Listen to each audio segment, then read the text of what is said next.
उत्तराखंड, जिसे देवभूमि का नाम से जाना जाता है, अपने अंदर अनेक रहस्य और आध्यात्मिक कहानियां समेटे हुए हैं।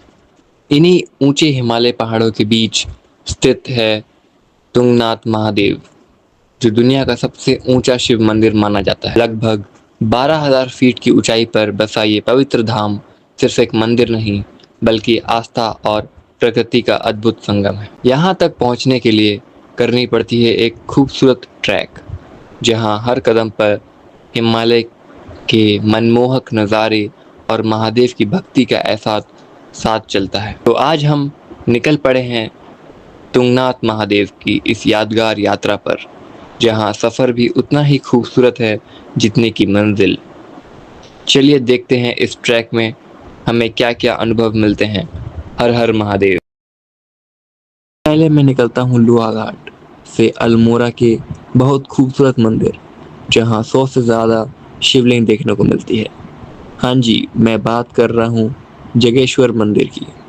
जगेश्वर मंदिर अल्मोड़ा से कुछ 35 किलोमीटर दूर है। जैसे ही हम मंदिर के अंदर पहुँचे, हमने देखा बहुत सारे लोग बहुत दूर दूर से यहाँ पूजा करने आए थे। यहाँ 100 से ज़्यादा मंदिर हैं, तो सब लोग किसी न किसी मंदिर की पूजा कर रहे थे। धाम अपने आप में एक खास धाम है और ये 12 ज्योतिर्लिंग में से 8वां ज्योतिर्लिंग है। यहाँ स्टोन पे बने पिक्चर दर्शाता है कि ये बहुत प्राचीन समय से बना हुआ है। ईश्वर धाम से दर्शन करके हम निकल गए अपने सफ़र में आगे।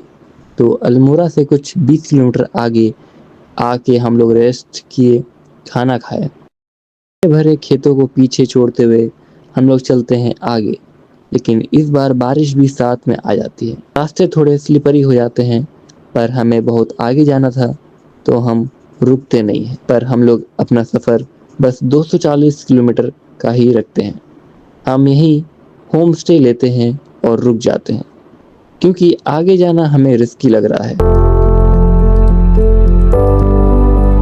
सुबह उठे तो हम एक नए एनर्जी के साथ हैं, लेकिन बाहर हमें दिखती है बारिश, जिसे देख के पूरा मूड खराब हो जाता है, क्योंकि आज हमें अपने ट्रैक स्टार्ट करना था। फिर भी ज़्यादा टाइम वेस्ट ना करते हुए हम अपना ट्रैक स्टार्ट कर देते हैं। हमने सोचा चलो जो होगा देखा जाएगा, किस्मत होगी तो हमें दर्शन होगा, नहीं तो बारिश में ही दर्शन करके वापस आ जाएंगे। करण प्रयाग से हम लोग आगे जाते हैं और हम पहुंचते हैं एक ऐसी वैली में जो स्वर्ग से कम नहीं थी। हाँ जी दोस्तों, मैं बात कर रहा हूँ मंडल वैली।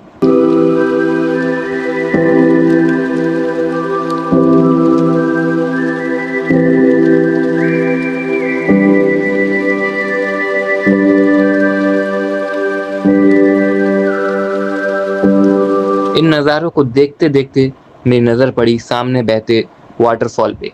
इतने सारे वाटरफॉल मैंने पहली बार देखी थी। मंडल वैली से आगे बढ़ते बढ़ते हम जाते हैं चोपटा वैली की तरफ, जहाँ से हमारा ट्रैक स्टार्ट होगा। मौसम साफ हो रहा था, कोहरा लगने लगा।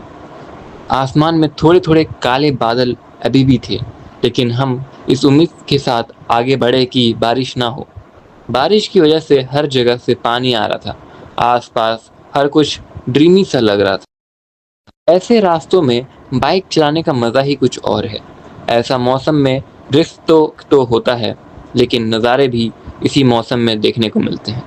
यही रीज़न था मेरे इस मौसम में ट्रैक करने का। कुछ ही देर में हम पहुंच जाते हैं उस जगह जहां से तुंगनाथ महादेव का ट्रैक स्टार्ट होता है। ये ट्रैक ज़्यादा बड़ा नहीं है, बस 4 किलोमीटर का है। इसी वजह से यहाँ बहुत लोग आते हैं। यहाँ तक ठीक है, लेकिन महादेव के घर में आके महादेव के घर को गंदा करना ये कोई सही बात नहीं है। आगे चलने के बाद मेरी नज़र पड़ती है जंगलों में, और पेड़ों के बीच से फॉग ऐसे बह रहा था जैसे नदी। तुंगनाथ मंदिर से कुछ 2 किलोमीटर पहले हम पहुंचते हैं गणेश जी के मंदिर के पास, और हमें दर्शन होते हैं चौकम्बा पीक के।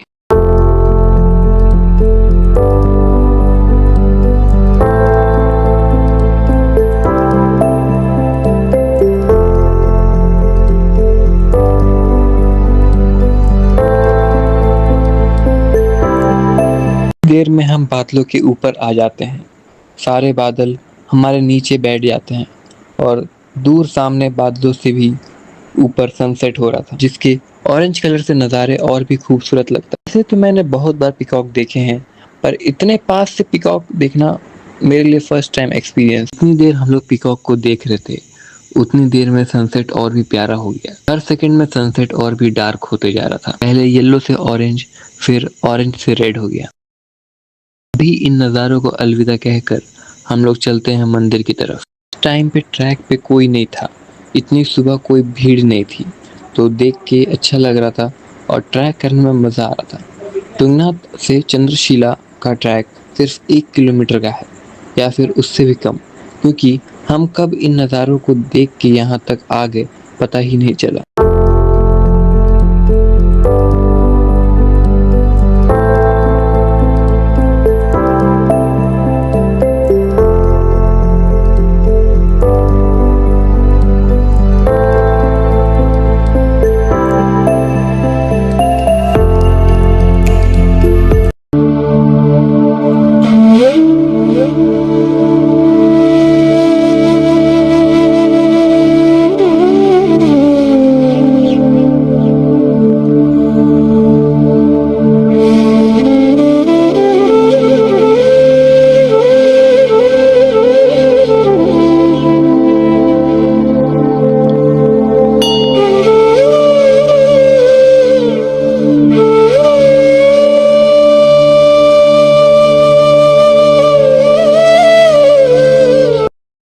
कहा जाता है भगवान श्री राम ने रावण को हराने के बाद यहाँ तपस्या करी थी। चंद्रशिला के आसपास के पहाड़ों छोटे दिखाई देते हैं, आसपास बादल बैठे हुए थे और नज़ारे बिल्कुल अनरियल से थे। चंद्रशिला से दर्शन करके हम तुंगनाथ मंदिर की तरह जा ही रहे होते हैं, तभी मेरी नज़र पड़ती है नीचे के पास रेनबो पे।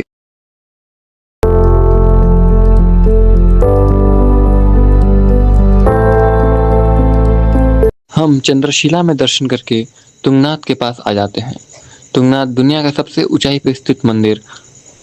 महाभारत के बाद जब पांडव अपने पापों का प्रायश्चित करने भगवान शिव के पास आए, तब भगवान मिलना नहीं चाहते थे, इसलिए उन्होंने एक नंदी के रूप ले लिया। लेकिन पांडव में से भीम ने उनको पहचान लिया, तो उन्होंने अपनी बॉडी के हिस्से अलग अलग जगह प्रकट किए, जिसमें से हाथ और दिल तुंगनाथ में गया था।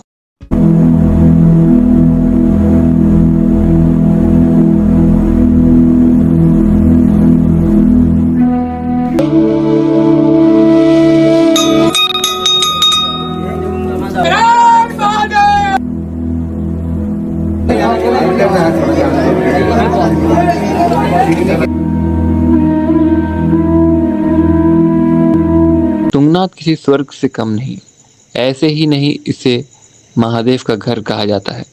महादेव ऐसे ही सुंदर जगहों पर रहते थे। इसी के साथ मिलते हैं अगले किसी व्लॉग में, तब तक के लिए सब्सक्राइब।